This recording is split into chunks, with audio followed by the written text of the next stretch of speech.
I think there's a lot of guys that are representative of the Steelers. Like Ladd McConkey would be a player that I think, like, man, he reminds me of a Steeler.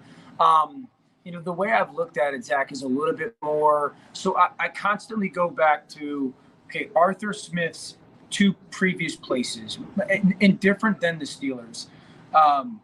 When he was in Tennessee and they were rolling, it was the big-bodied guys. It was AJ. It was they had Julio there. It was trying to get big physical receivers because the play-action game, they're thrown so often over the middle of the field. So the bigger-framed guys were one of the reasons why Ryan Tannehill had that resurgence of his career. So naturally, I would go to like an A.D. Mitchell out of Texas, or I would go to a Xavier Legette out of South Carolina, just the big physical guys, trying to give you the realistic spot, maybe not the top 4 or 5 guys, trying to think of these bigger framed wide receivers.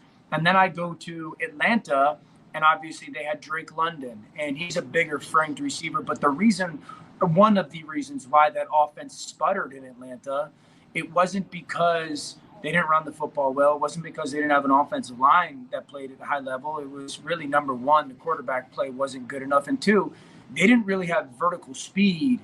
When you're running a play-action pass-centric offense, there's a couple things that you have to have for it to be ideal. Obviously, run the football, you got to have good self-fakes, you have to have that big receiver that's going to cross the middle of the field.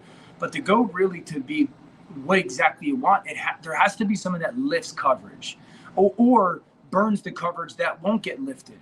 And so that there's part of me that goes, well, I just mentioned A.D. Mitchell out of Texas. Maybe it is Xavier Worthy with his vertical speed, paired with, is George going to be that 15-yard, that 20-yard, that 25-yard, intermediate chunk receiver for them. So it's a little bit of, I guess, unknown from my angle is like, are they going to stay true to like the Steelers vibe, or are they going to try to stay true to like what Arthur Smith and the receivers that he's had vibe?